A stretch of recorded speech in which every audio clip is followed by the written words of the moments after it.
Hi, I'm Erin Keeney. And I'm Riley Wynn. And this is Real News, the show that helps you decide what movies deserve your money at the box office this weekend.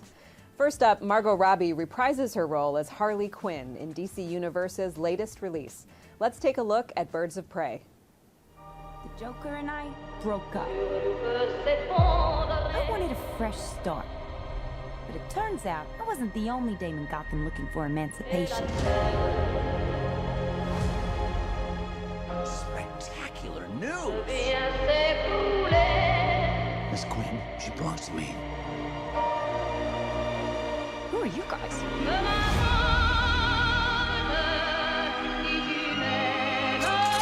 Here's the deal, Quinn.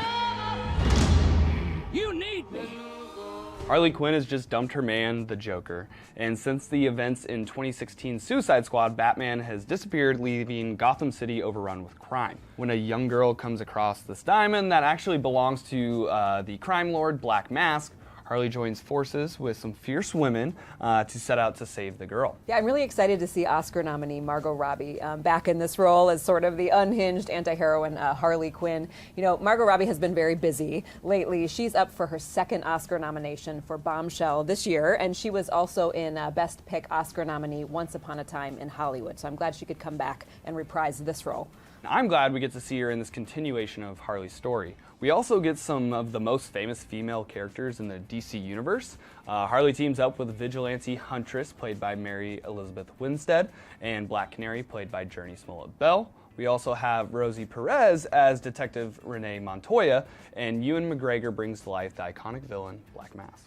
Chinese director Cathy Yan is at the helm for this, and it's her first foray into the DC universe. She won the World Cinema Special Jury Prize at last year's Sundance Film Festival for her Shanghai-based indie film, Dead Pigs. Well, Yan is making history as the first Asian American director to even direct a Hollywood superhero film. I'm so excited for her, and she's now the third female filmmaker to join the DC club. Yes, after Patty Jenkins for Wonder Woman, and we have Ava DuVernay's upcoming film, The New Gods. So she is certainly in good company here. And Warner Brothers, you know, is a far cry from the scrappy, low-budget world of indie films. But Yan said that she immediately loved this script, the themes of female empowerment, of course, and she felt like it was written in her own voice. There's a lot of dark humor in Birds of Prey, and she often uses a lot of dark humor in her work. And it's interesting because Warner Brothers seems to have really hit its stride here in recent years. Films like Aquaman and Shazam both did really well at the box office, and I think, you know, I am hopeful that Yan at the helm for this film with her unique perspective, it's really going to do well. I think it's going to be good for the genre. So I was actually disappointed with the Suicide Squad, you know, especially with the cast. It had a lot of big names in it, so I was surprised to see that they made a spinoff. But the one redeeming thing from Suicide Squad was Margot Robbie's portrayal of Harley Quinn. I just love how unforgivingly psycho she is. And then also, I mean, with this movie, we get to see how supervillains deal with breakups. You know, I think breakups can make us all a little crazy at times. Yeah, so this will be fun. Well, I've seen so many war films recently. I'm not complaining, some really good war films, but I'm really in the mood for a strong female-led film like this. And as I always say, I try to show up as often as possible for these female directors, so I'm going to see this film. And if you want to see this film, Birds of Prey flies into theaters February 7th. Next up, a family's holiday vacation soon turns into a haunting nightmare. Let's take a look at The Lodge. You okay? I don't want to leave you here with the kids if you're not feeling up to it. I'm feeling fine. It was my idea, and it took a couple days. I can do a couple days. Okay, guys, I'm off. Have fun. What is that? It's Christ. Everyone committed suicide except for her. Repent, and you will find salvation.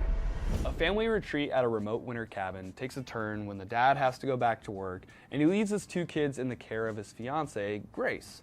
A blizzard then traps them inside the lodge, and as Grace starts to steadily unravel, terrifying events bring up scary flashbacks from her past. And we have another very talented Riley in this film. This one is Riley Keough. She stars as Grace, and she's getting a lot of acclaim for her performance here. And, you know, she's really making a name for herself in Hollywood. Keough has been surrounded by talent, massive talent, her whole life. Elvis Presley is actually her grandfather. Her real-life dad, actor Danny Keough, he appears in this film.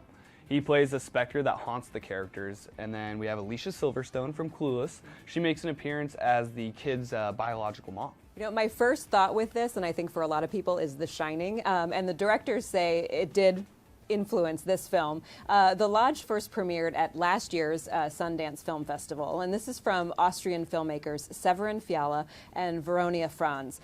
Their foreign language horror film Goodnight Mommy debuted in 2014, and The Lodge carries over a lot of the same elements from that film. You know, there's the maternal figure and these two kids left in social isolation, but this isn't one of those jump scare kind of films. It's a lot quieter. The director said the silence might be their most effective tool in this because, you know, people aren't used to silence anymore. And I agree with that. You know, it's so true. On the last day of post-production on this, the director said, you know, they were in the mixing suite and they were pulling out pieces of music and sound effects and all of these noises and giving more room for those silent moments in this. And I think, Riley, you know, we've gotten so used to these tech-heavy, visually loud films with prominent soundtracks and scores, and they're wonderful and they do well at the box office. But it will be interesting to see, you know, how this particular pacing and this style resonate, especially with an American audience. So like you mentioned, it's pretty similar or feels similar to The Shining, and that movie is classic, so maybe this will be well received too. Yeah, and I do want to add for everyone, this film is rated R. Apparently there's a lot of blood and violence in this one, so do keep that in mind. And you can see The Lodge in theaters February 7th. You're going to be mad at me, but finally here, we're going to another horror-filled cabin for the most bizarre family reunion that you could imagine. Here's a sneak peek at Come to Daddy.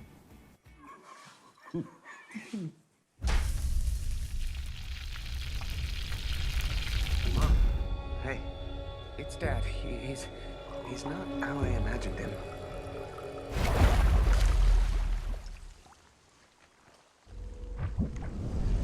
Dad, why did you ask me to come here? I don't want to discuss it.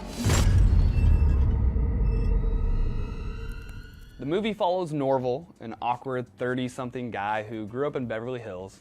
He projects himself as this glamorous and flashy person, but it's all front, and he spends a lot of time wandering around looking for the meaningful connection in his life that he's missing. He then receives a letter from his long-lost father, who left Norval and his mom 30 years ago. He treks out to a beautiful and remote cabin for the family reunion he's always dreamt of. So Aaron, when families do get together, it's usually more of a nightmare, not so much a dream. And in this story, it's the same way.